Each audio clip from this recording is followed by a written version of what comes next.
know my family history. All I know is that they immigrated through Ellis Island. What is Ellis Island? You don't know what Ellis Island is? We'll teach you. Ellis Island is a small island located in the New York Harbor. Immigrants were from Eastern and Southern Europe. They crossed the Atlantic Ocean to find freedom of religion, better jobs, and a better life. They took this journey of almost 2 weeks in a boat. The quality of travel was better for the rich than the poor. There were 3 different quality levels, first class being the best, second following, and third being the worst travel experience. The first immigrant to pass through Ellis Island was a 15-year-old girl from Ireland. Her name was Annie Moore. She'll be the first of 12 million people. She boarded the SS Nevada with 148 other passengers. In honor of Annie, there's a statue of her on Ellis Island as well as County Cork, Ireland. Leaving your country didn't always mean that they were going to be admitted into the U.S. Many of the third class died from disease. Even though most immigrants were admitted through Ellis Island, the ones had a disability or health problem were sent back to their native country. On their journey to Ellis Island, they had to stay in crowded, dark, unsanitary, foul-smelling spaces. They barely got any time to go on the deck because the deck was for higher-class people. During the ride itself, the mortality rate was 10% per voyage. The only reason why the immigrants would be able to endure these conditions was a hope for a better future. Oftentimes, the Statue of Liberty was the first thing they saw in America. It was a sign that they had reached the promised land and they were finally free from their home country and their long journey. Even before they could leave the ship, they were inspected for contagious diseases like the measles, yellow fever, and the smallpox. If he didn't pass, they were sent to Ellis Island for further inspection. In order for the immigrants to be admitted into the U.S., they had to go through a long process. First, they were to climb up a long and steep staircase so the workers could identify the people who were dragging their feet. On the first floor, immigrants with disabilities could cover them up by adjusting their walk, but when climbing stairs, it is easy to notice any abnormalities.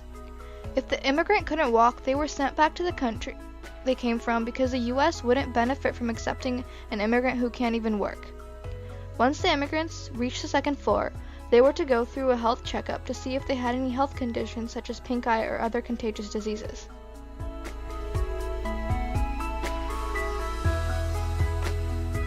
If any of the immigrants had a disability, they were marked and sent into further examinations. For example, if B was marked as an immigrant, it meant that they had a back problem. If they found incurable disease or problems during the inspections, they were sent back to their home countries.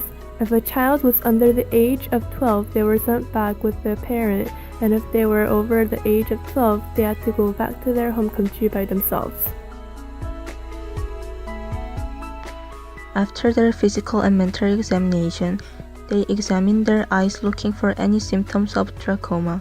Trachoma caused blindness and sometimes death. If you had trachoma, it meant that you would be deported to your home country. About half of the deportations were because of trachoma. After you finished your medical exam, you had to go through the questioning process. During the questioning, they would ask you 31 questions. The inspector had about 2 minutes to decide if you were worthy enough to go into the U.S.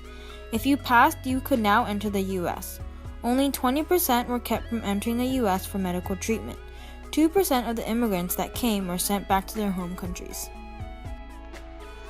In 1921, a new law was passed temporarily limiting the number of immigrants that were able to come to the U.S.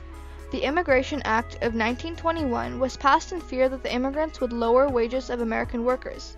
Another reason for this act was because the Southern and Eastern Europeans weren't adapting to the American culture.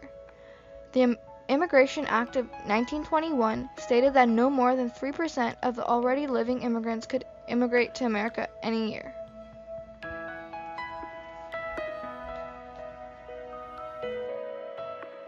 In 1924, another law was passed again limiting the number of immigrants that were able to enter the U.S. This act was called the Immigration Act of 1924.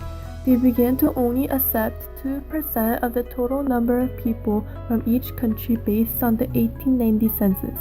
This act that paved the Immigration Act of 1924 was the Immigration Act of 1917.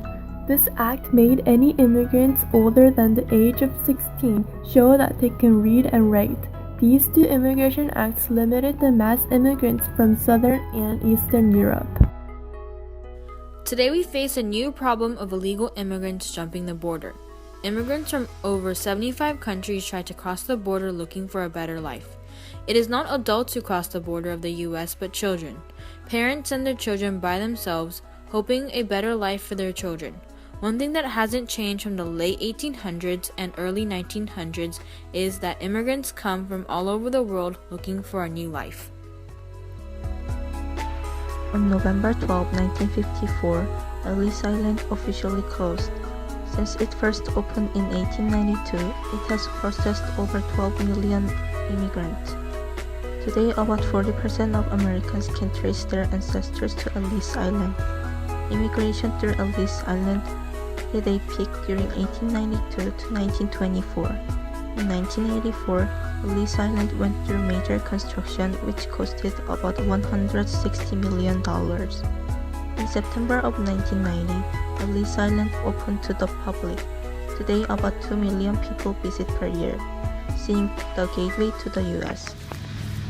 Ellis Island was the gateway to the many immigrants. I can't believe how so many ancestors we go through just to get freedom.